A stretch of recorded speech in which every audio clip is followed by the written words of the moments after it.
Good evening. This is Akashvani and I am Abhishek Mukhopadhyay with the news at 9.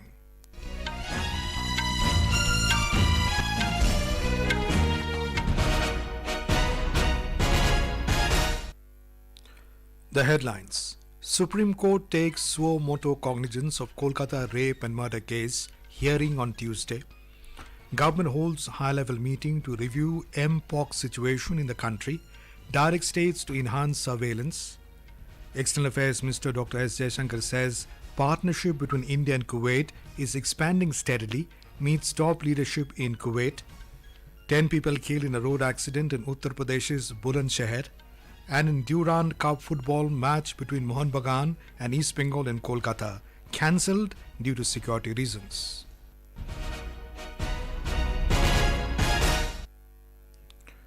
The Supreme Court has taken Suo Motu Cognizance of the Kolkata rape and murder case and will hear the matter on Tuesday. A bench comprising Chief Justice of India D.Y. Chandrachud, Justices J.B. Pardiwala and Manoj Mishra will hear the case. A postgraduate trainee doctor was allegedly raped and murdered at the R.G. Carr Medical College and Hospital in Kolkata on the 9th of this month. A day after the incident, the Kolkata police arrested a civic volunteer in connection with the case. The incident has triggered nationwide protests with doctors from across the country demanding action against people involved in the case and safety of doctors at workplace. On the 13th of this month, the Calcutta High Court had directed the CBI to take over the investigation. The High Court passed the order after hearing the petitions of victims' parents and others. Recently, the High Court pulled up the West Bengal authorities for the acts of vandalism at the R.G. Carr Hospital during protest on the 14th of August. Resident doctors and medical students today continued the protest in the national capital. In the evening, the Resident Doctors Association held a candle march protest near Rajiv Chowk metro station. They formed a human chain and lit candles to raise awareness about the tragic incident. Yesterday, IMA had written a letter to Prime Minister seeking his intervention to bring a central law to check violence against healthcare personnel. Meanwhile, the CBI interrogated the former principal of R.G. Carr Medical College and Hospital in Kolkata today. He was interrogated yesterday also. Kolkata police imposed Section 163 of Bharatiya Nagrik Suraksha Sanhita around R.G. Carr Medical College for 7 days to prevent unlawful gathering of 5 or more people in the area. 2 leaders of Students' Federation of India have been picked up from Behala area by police in connection with the vandalism that occurred at the medical college on the intervening night of August 14th. Principal Secretary to the Prime Minister Dr. P.K. Mishra chaired a high-level meeting today to review the status of preparedness for mpox in the country and related public health measures. He said Prime Minister Narendra Modi has been continuously monitoring the mpox situation. During the meeting, Dr. Mishra directed states to enhance surveillance and take effective measures for prompt detection of cases. He further directed that the testing laboratories network should be geared up for early diagnosis. Presently, 32 labs are equipped for testing. Dr. Mishra emphasized on awareness campaign amongst healthcare providers regarding the signs and symptoms of the disease and the need for timely notification to the surveillance system. During the meeting, it was briefed that as of now, there is no reported case of mpox in the country. As per the present assessment, the risk of a large outbreak with sustained transmission is low. Chinese authorities have intensified efforts to prevent the import of the mpox virus as global cases continue to rise. Effective from the 15th of this month for 6 months, arrivals in China from countries and regions with confirmed mpox infections must declare the condition to customs if they have been exposed to mpox or exhibit symptoms.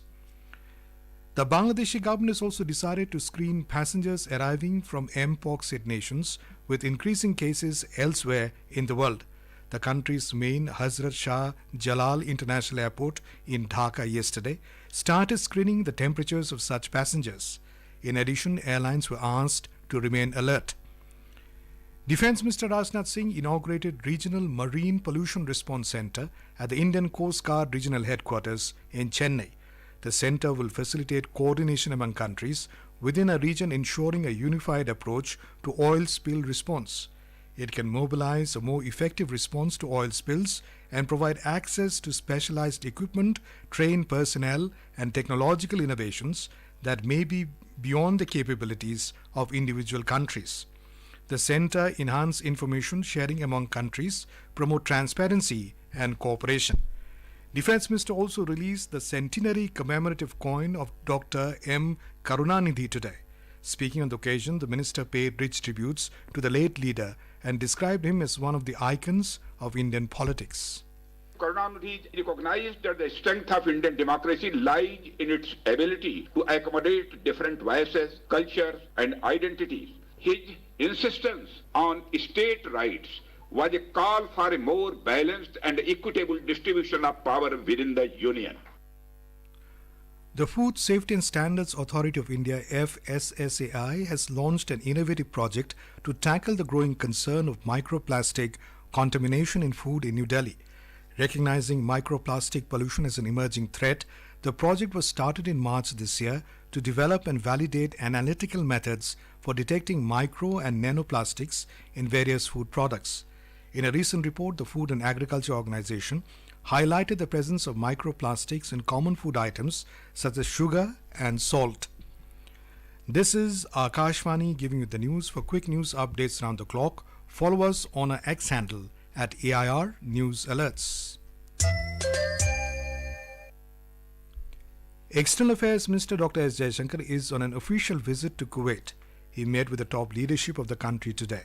In a social media post, Dr. Jaishankar said, India and Kuwait share centuries-old bonds of goodwill and friendship. He said the contemporary partnership between the two nations is expanding steadily. We have more from our correspondent. During his visit, Dr. Jaishankar had meeting with Sheikh Ahmad Abdullah Al Ahmad Al Jaber Al Sabah, Prime Minister of Kuwait.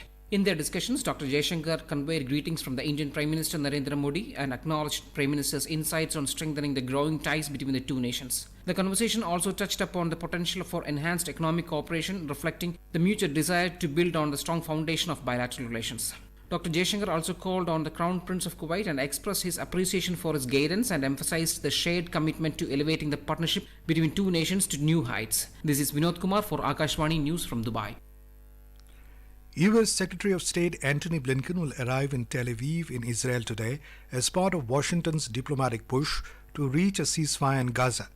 This is his ninth trip to West Asia since October last year when Hamas terrorists attacked southern Israel. The top U.S. diplomat will oversee the indirect peace talks between Israel and Hamas to resume on Wednesday in Cairo. As per the media reports, the delegations of the three mediators, Egypt, Qatar and the U.S., and Israel's delegation will attend the talks scheduled for Wednesday and Thursday. Prime Minister of Malaysia Dato Seri Anwar bin Ibrahim will be on a 3-day visit to India from tomorrow. This will be the first visit of Anwar Ibrahim after becoming the Prime Minister.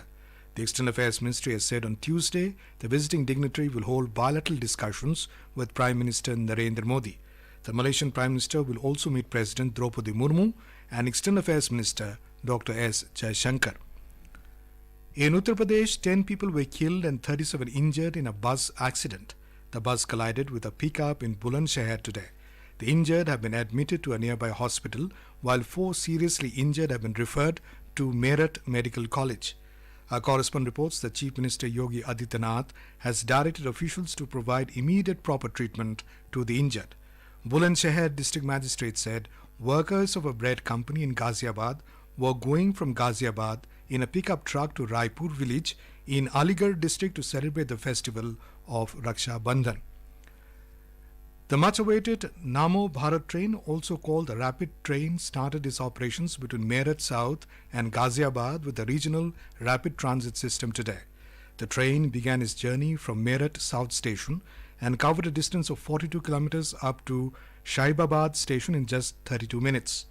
With the addition of this 8-kilometer additional section, a total of 42 kilometers of Delhi-Ghaziabad Meerut Regional Rapid Transit System RRTS corridor is now operational. Union Minister of Food Processing Industries Chirag Paswan has said that the food processing sector holds immense potential for boosting farmers' income, generating state revenue and creating job opportunities for the youth. In an exclusive interview with the Akashvani News, Mr. Paswan said that the World Food India Festival is scheduled for next month starting on September 19th. इस बार हम लोग चाहते हैं कि पिछली बार से भी बड़ा यह आयोजन हो और जहां पे इंटरनेशनल टेक्नोलॉजीज हो या इंटरनेशनल इनोवेशंस के आइडिया हो या फूड प्रोसेसिंग से जुड़े हुए जितने भी स्टेक होल्डर्स हैं वो एक मंच पर आए और एक दूसरे के साथ कोलैबोरेट करके इस इंडस्ट्री को आगे लेकर जाने का काम करें। उसी सोच के साथ इस बार का भी वर्ल्ड फूड इंडिया का आयोजन किया जा रहा है। Raksha Bandhan, the festival of special bond between brothers and sisters, will be celebrated across the country tomorrow. On the occasion, sisters tie colorful rakhi around the wrist of the brothers and pray for the prosperity, health and well-being. In return, brothers pledge to protect and support their sisters and present them gifts. President Draupadi Murmu has greeted people on the occasion. In a message, she said Raksha Bandhan is a celebration of the unique bond between brothers and sisters, which strengthens the feelings of love and mutual trust. President Murmu said this festival goes beyond religious and cultural boundaries to symbolize the unity and diversity of the country. She said this festival strengthens a determination to protect the rights of women. A day before Raksha Bandhan, Jharkhand Chief Minister Hemant Soren launched Mukhyamantri Maiya Samman Yojana today. Launching this scheme at Pakur district, the Chief Minister transferred the first installment of 1,000 rupees each to the bank accounts of over 57,000 beneficiaries through DBT. The Mukhyamantri Maiya Samman Yojana aims to benefit 48 lakh women statewide. Former Chief Minister of Jharkhand Champai Soren has alleged that he was insulted in his party, Jharkhand Mukti Morcha. In an emotional post on X, Mr. Soren said he was forced to resign from the post of Chief Minister when Hemant Soren was freed from jail. Champai Soren said he sacrificed for the strengthening of JMM, but his emotions have been hurt. He said his intention is not to hurt JMM, but the circumstances have compelled him to choose other options. Sikkim Chief Minister Prem Singh Tamang launched the Nasha Mukt Bharat Abhiyan during a special Raksha Bandhan program organized by the Brahma Kumaris at Shakti Kund in Gangtok today. The campaign is aimed at promoting a drug-free society. In his address, the Chief Minister stressed the importance of integrating the message of the Nasha Mukt Bharat Abhiyan into daily life. He urged everyone to work together to raise awareness about the dangers of substance abuse and to actively participate in the fight against it. The Durand Cup match between Mohun Bagan and East Bengal, scheduled to be held in Kolkata, has been cancelled. CPRO Defence said the much anticipated derby match of the 133rd Durand Cup Group A fixture, scheduled at the Vivekananda Yuba Bharati Kirangan in Kolkata today, has been abandoned because of the inability of the state police to provide necessary security for the match due to other engagements. India Meteorological Department IMD has issued an orange alert for West Bengal, Nagaland, Manipur, Mizoram and Tripura for today and tomorrow. Talking to reporters in New Delhi, IMD scientist Dr. Naresh Kumar said heavy to very heavy rainfall activity is also expected in Bihar, Chhattisgarh and the South Peninsula area. अभी कुछ दिनों से एक low pressure बना हुआ है जिसका जो पोजीशन है साउथ बांग्लादेश और एडजॉइनिंग एरिया, तो उसके प्रभाव से हमने वेस्ट बंगाल, नागालैंड, मणिपुर, मिजोरम, त्रिपुरा इस सब डिवीजन में हमने ऑरेंज अलर्ट दे रखा है, वेरी हैवी का अनुमान है। और उसके बाद बिहार में थोड़ा रेनफॉल एक्टिविटी बढ़ सकती है और छत्तीसगढ़ में भी वेरी हैवी रेनफॉल एक्टिविटी होने का अनुमान है। साउथ पेनिनसुलर इंडिया में भी एक कर्नाटका में सर्कुलेशन है, वहां से एक ट्रफ भी है जिसके प्रभाव से ये तमिलनाडु, केरला, साउथ इंटीरियर कर्नाटका आने वाले 2-3 दिनों में वेरी हैवी रेनफॉल एक्टिविटी रहने का अनुमान है। And now, before we end the bulletin, the headlines once again. Supreme Court takes Suo Motu Cognizance of Kolkata rape and murder case, hearing on Tuesday. Government holds high-level meeting to review mpox situation in the country, direct states to enhance surveillance. External Affairs Minister Dr. S. Jaishankar says partnership between India and Kuwait is expanding steadily, meets top leadership in Kuwait. 10 people killed in a road accident in Uttar Pradesh's Bulandshahr. And in Durand Cup football, match between Mohun Bagan and East Bengal in Kolkata cancelled due to security reasons. And that is all in the news at 9. Good night.